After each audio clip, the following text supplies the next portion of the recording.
What's up, guys? This is Derek Kirby, aka DDP. I've been going back lately and rereading Bob Sturm's his book. This Year is Different. It's about the Mavericks championship season, released, a couple months after the team climbed the mountaintop, as Cooperstein put it, and planted their flag. And it's not just because last season marked the 10-year anniversary of the championship team. It also is how much the Mavericks have looked to the past. The starting point guard for that team, Jason Kidd, is now the head coach of the Dallas Mavericks. Jason Kidd is still in ongoing talks, it looks like, to bring in JJ Barea, the sixth man who was injected into the starting lineup to win those 3 straight finals games and clinch the title. And Tyson Chandler, the centerpiece, no pun intended, without which the Mavericks do not get over the hump and get out of probably not even the first round. We've reflected a lot on the title team, and it's because, frankly, we don't have much else to point to. That is the one year it all came together, and so we have no choice but to look back at that when we want to talk about examples of what went right, at least with regard to our franchise. Now, I don't know that looking this much to the past is the right idea, but a couple things have stood out to me.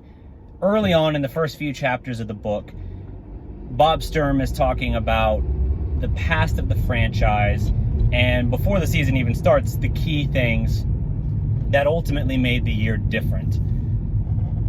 One entire chapter is dedicated to the Tyson Chandler trade, which was used with the Eric Dampier trade chip with the then Charlotte Bobcats, now they're the Hornets again, and how Tyson Chandler, in about a 10-year career, had already been with 6 different teams because, as talented as he was, he had been plagued by injuries. He had failed the year before, had a trade rescinded where the team that had him then, the New Orleans Hornets, not the same as the Charlotte Hornets, the New Orleans Hornets, now the Pelicans, had attempted to trade him to Oklahoma City. Well, the doctor in Oklahoma City at the time was the doctor who the year before that had performed the surgery on Tyson Chandler, on his left big toe specifically. He failed Tyson on his physical, saying he had serious doubts whether Tyson would play too much longer of a career. Now, again, he is the doctor that performed the surgery, which I guess the fact that Tyson went on to play until just like last year or the year before that, it seems fairly safe to say that Tyson had a nice long career, more than 10 more years in the league. So that dude missed it, and the Thunder probably missed out on a championship as a result, because after that, they had to go settle for Kendrick Perkins. I digress. I'm on a different tangent now. So he got traded instead to the Bobcats. Over the course of about a year and a half, he only played in 27 games with the Bobcats. And he just had this kind of image of himself around the league, this perception that the one year he had in 2008 with the Hornets with Chris Paul, when they beat Dallas's ass in the first round, thoroughly demolished them, dismissed them. Didn't matter that Dallas was a 55-win team that year. I think they were 55. Didn't matter that that was Jason Kidd's first season with the Mavericks. That was the season in which he was acquired from New Jersey. All that mattered was the end result was that Dallas got their ass beat by the combination of Chris Paul, David West, and Tyson Chandler. And Dallas's front court had no option, no alternatives, no means of dealing with Tyson Chandler. That lob threat, the ferocity with which he played, the defense, stellar. And that's what Dallas remembered. And so when Dallas was trying to figure out in free agency in going into the 2010-2011 season what the hell they were going to do, first they had to re-sign Dirk. Dirk opted out of the last year of his deal. This was partly agreed to. He had offers from New York and I want to say New Jersey, max offers, which at the time would have been a 4-year, $96 million contract. Dirk had never had a free agency ever. He never had an agent. Dirk dealt directly with the Mavericks his entire career, and nobody expected him to leave, but the assumption was that he was going to take a hometown discount, which he would do several times with the Mavericks the rest of the way. But he was going to take a hometown discount to help the team get better. He had not some lavish meeting. They didn't even have to fly to Germany to see him. Dirk came to Mark Cuban's house and sat down with him, and it was basically like, look, we've been through everything together. We went through 06 together. We went through the disappointment in 07 with the first round exit to the Golden State Warriors, the We Believe Warriors, not the Steph Curry Warriors. And they went through all of that, and they wanted to win, him and Mark. And Mark told him, I will do everything in my power. It doesn't matter that we are over the cap. We are already exceeding the cap. I will find a way to make us better and to allow us to go and, take that next step. Now, by going over the salary cap, they were going to be penalized pretty heavily by the league, right? You're paying into the luxury tax at that point. Even with signing Dirk, they were operating over that cap. Now, ludicrously, the first thing Dallas tried to do was swing for the fences on free agents like LeBron James, who ended up going to Miami that year, and Dwayne Wade. Didn't even get a meeting with either. Had no means of creating cap space, but whatever. So that was their first attempt. And then they found themselves in a precarious situation. The year before, they had acquired, in a trade with the Washington Wizards, Brendan Haywood and Caron Butler and Deshaun Stevenson in the Josh Howard trade. Josh Howard out the door, those guys in the door. Howard ended up suffering a debilitating ACL tear in Washington almost immediately. Never was the same. Overwhelming win in terms of grading that trade for the Mavericks.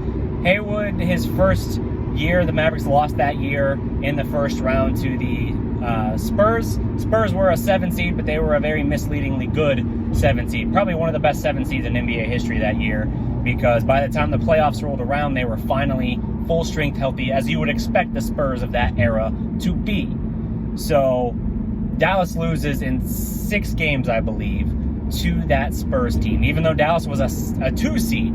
Like, it was that crazy of a swing. And Haywood, even though he had a very disappointing postseason against the Spurs, granted he was dealing with Tim Duncan, even though he was a free agent that summer, he met with Rick Carlisle at midnight and hammered out a new deal to return to Dallas. Now, he only served a couple years of that contract, but still, it was such a low bar for the Mavericks in terms of like all-time best centers. You could make the argument of the Mark Cuban era at the very least. Brendan Haywood was already the best center in Mavericks history. That's how low the bar was, pitifully low. But they were trying to figure out what to do because they only had 2 centers on the roster at that point, one of which was still Eric Dampier, who they wanted to move.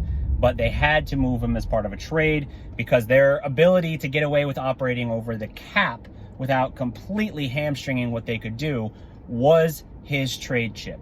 It gave them the flexibility to do some more things, but they had to move him if they were going to do it via a trade. There was a trade in place between the Bobcats and the Toronto Raptors to send Tyson to Canada. In fact, privately, Bob Sturm says in the book, Tyson had already begun telling people that he was heading to Canada. And the deal fell through at the last moment. Not even completely fell through. It didn't take shape as expected. They hit a snag, and it allowed Dallas to jump in, throw their hat in the ring. And the Bobcats organization at the time was pretty strapped for cash. And so Dampier's expiring contract, that $13 million trade chip effectively, was invaluable to them. They made the deal, and that allowed Tyson to come to Dallas. But again, this perception of Tyson was that he was already, even at 27 years old, 26 years old, whatever he was, and already past his prime, broken down shell of himself. Even in his 27 games with the Bobcats in which he was able to play, he just didn't look like himself. He didn't look like the guy in New Orleans who soared over defenses and brought down thunderous alley-oops. It just wasn't the same. And so Dallas makes that move, more just hoping against hope that that guy still existed somewhere in there. What you can absolutely say about Tyson, he is the vocal leader. He is the heart and soul of a team. Dirk was a silent leader. Dirk was not a... Yeah, Dirk had gotten more vocal after Nash left in free agency because he felt like he had to be. You saw Dirk get stern and yell at Darren Pierre, for instance, and Jet and other teammates on the floor. But Dirk's not a rah, let's go get him guy. He's not a guy that... He's not going to give the Braveheart or Gladiator-style speech like the Tyson video I shared in the community tab earlier. Tyson giving that speech. That's just not Dirk. Never was. And so Dallas needed that. Because next to Dirk, you need a fierce, defensive-minded big who's athletic enough that you can't cheat your center towards Dirk. You can't allow Dirk to basically be shadowed by a second defender who's hovering around him. And that was the problem in the 2006 NBA Finals, that even though Shaq wasn't the diesel Shaq anymore, he still, because, I mean, what was your starting center? Dan Pierre or Sagana Diop? It wasn't a situation where you could get away with, it's a situation where you rather could get away with shadowing Dirk. And so Haslam was in Dirk's jock that entire series. And then if Dirk did get past Haslam, Shaq was always shadowing nearby to make life difficult. Dirk still had a pretty good series, but not the absurdly good series that he had against the Spurs or against the Suns in the 2 rounds prior. So the end result was Miami winning the last 4 games of that series. Yes, we know that's a whole different story, but it kind of illustrated, even back then and even through the subsequent years that followed, Dallas needed an athletic big who, you don't need to run sets for him. It doesn't matter that he doesn't have an outside game. His presence around the rim and his ability to, dunk and finish in the rim, finish through contact, cap off these alley-oop passes was so invaluable. And so Chandler brought that to the Mavericks. But what they needed was for him to actually be healthy. And, say what you will, it was a contract year for Tyson. And he actually stayed healthy and had the best season to date of his career. He was exactly what the Mavericks needed, because the 5 years between the 2006 finals and the 2011 championship, Dallas had only escaped the first round 1 time in that entire stretch. And they got their asses beat in 5 in the second round by Carmelo, Chauncey Billups, and Kenyon Martin on the Nuggets. So, Tyson was exactly what was needed. And I think the first... Bob Sturm talks in the book about Tyson in the first preseason game while they were playing... I'm trying to remember who it was they were playing. I don't remember the opponent. But Tyson went up... there was some contact underneath, went up, but he got his shot blocked. And going the other direction in transition, it looked like the opposing team was going to get a dunk. Al Thornton was going to get a dunk. Well, Tyson, having not gotten the call and being pissed off, rather than complaining, he sprinted down the floor, threw Thornton's, I guess it was a layup then, not a dunk, threw the shot off the glass, emphatically screamed, roared, and shouted, like as he was blocking it, he's shouting, "Give me that." This is a preseason game, and this is a all heart and hustle and pride play. That's not something you saw from the Mavericks in general, but especially around this time. So that was legitimately probably your first sign that something was different for the Mavericks. But I would say in that first round series, they go up 2-0 on the Blazers, which were a terrible matchup, honestly, for the Mavericks, given their athletic front court and how they could pester Dirk. Dallas goes up 2-0, drops the next 2, one of which they had to blow a 23-point lead to let happen. And, we're not talking about, a first quarter, second quarter 23-point lead. We're talking basically a fourth quarter and maybe 2 minutes of the third fourth quarter lead in that regard, 23-point lead. Ridiculous. And people started saying, like, yep, okay, here it is. This is the Dallas collapse. So we're seeing it year after year after year. They are great in the regular season, but they have no idea how to win in the postseason. Tyson changed that. Tyson kept that team rooted. He kept them grounded. And he brought energy, heart, and hustle and vocal leadership and accountability that they had not had. Not from Kidd, as great as he is, all-time great. Not from Dirk, great as he is, all-time great. It came from Tyson, and that's what's the word I'm looking for here? Reverberated with, like who delivered the message and the whole room listened and didn't just hear him, they felt it. So the Mavericks win the next two then to win that series in 6.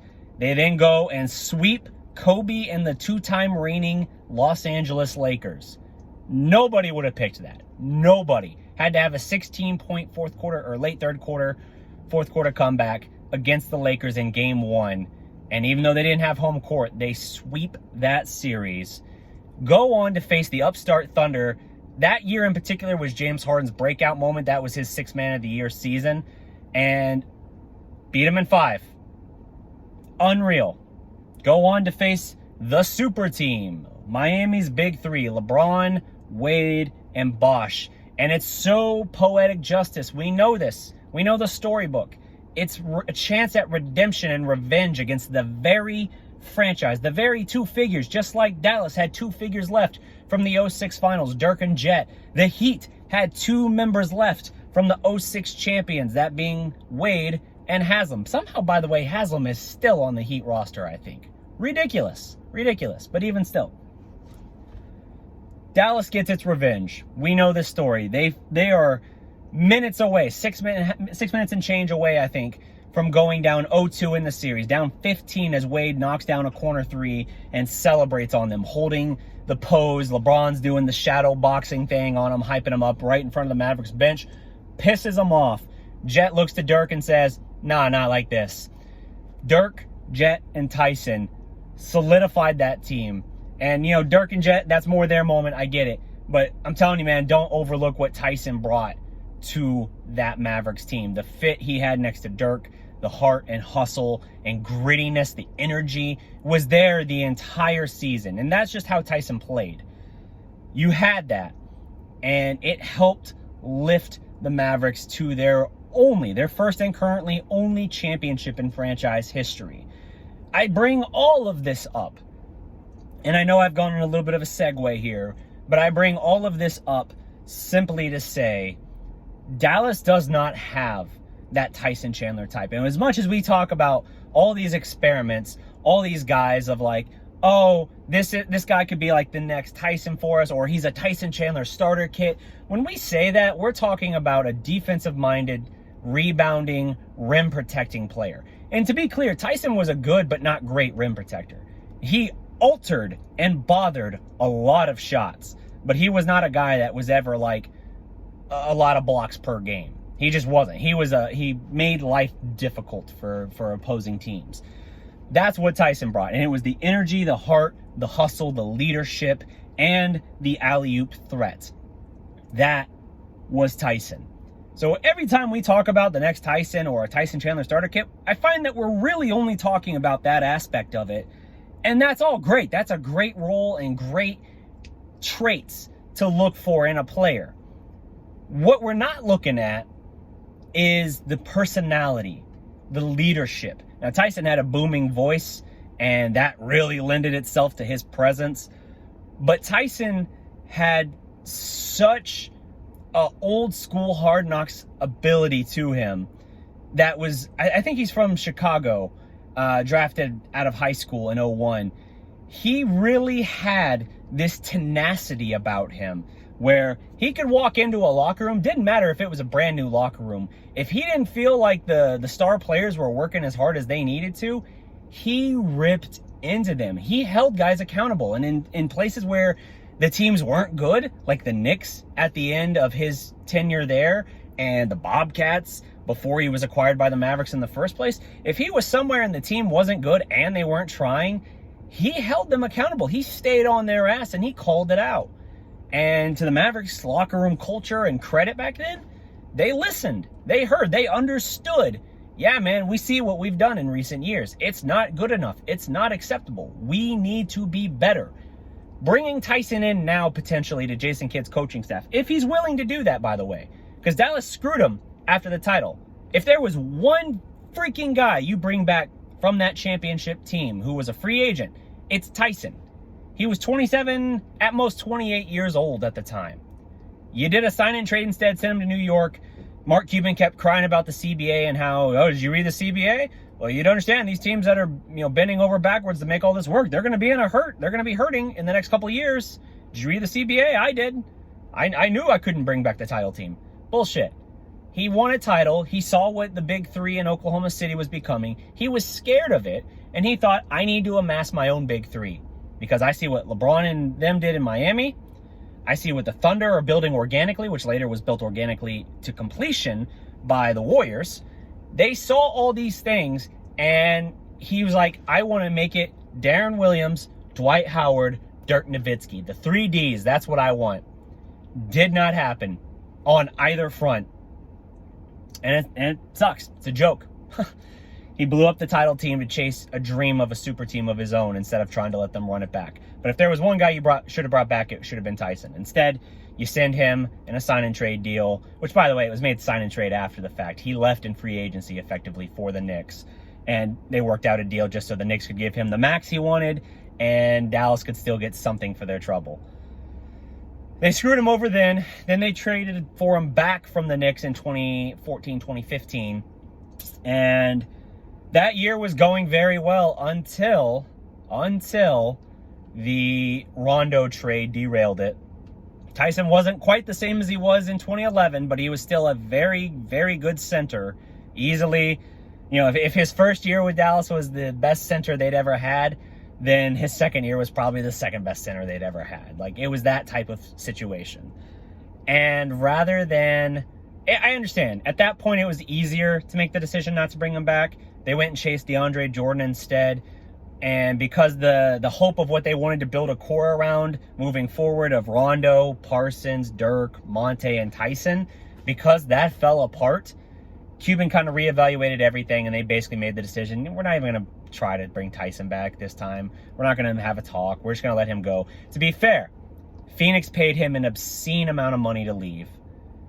But it's still a situation where you don't have the 2011 title without Tyson, and you don't, it's weird, right? Like, he's your best center in franchise history, and you don't have your one championship without him. And yet you had him not once but twice for a grand total of 2 years, and you screwed him twice, so now he kind of hates you. And I think if he does willingly come back and join Kidd's staff, it's only because of his willingness and loyalty that he does feel towards the players. He feels that towards Kidd. He feels that towards Dirk. And Dirk is basically an ambassador for the franchise at this point. So that is what it is. But I don't know. If he does come in as a coach, then he'll have that accountability. And I think that would be good for players like Luka as well. But Dallas needs a player, an on-the-floor player with that kind of attitude and grittiness. Tyson didn't cry and look for foul calls. Tyson took it as a personal insult. If in a preseason game you blocked his shot and a foul wasn't called, he didn't cry, he didn't look to the ref. He ran his ass back the other way, threw your shit off the backboard, looked at you, and said, put some respect on my name. That's what Tyson did. Dallas doesn't have that, and that's what they need.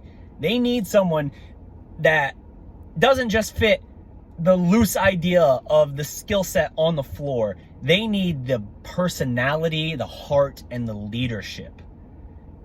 I don't know who that player is. I don't think he's on the roster, obviously. I don't think he's been on the roster since Tyson left after the 2014-2015 season. But let me know. Let me know in the comments, actually, legitimately. Let me know in the comments who you think is that player out there in a trade or a free agent to sign. Who do you think that player could be in today's NBA that the Mavericks should acquire if they could? In a hypothetical perfect world, who could they acquire to fill that role to make this team better and more accountable. This whole thing came to mind because of the measurables of Moses Brown. When I was doing that profile piece and then video adaptation for the channel, I was thinking about the fact that we talked about his measurables being on par with what Tyson's were coming out. And some people took that and basically said, like, oh, yeah, maybe he can be kind of like Tyson for us. And, you know, I like the prospect and the project presented by Moses Brown, but it immediately rubbed me the wrong way because I thought about it and I was like, dude, Tyson was so good, and I still swear he's not appreciated enough for his actual role in the locker room, on the floor, what he brought.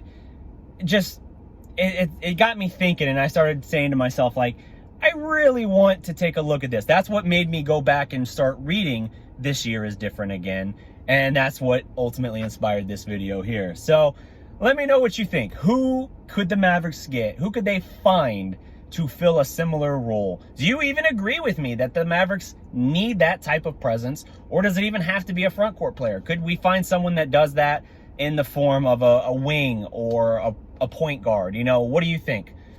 I don't know. I've been rambling long enough. Drop a like, leave a comment below, subscribe to the Dallas Prospect, and until next time, guys, remember, every legend was once a prospect. Peace!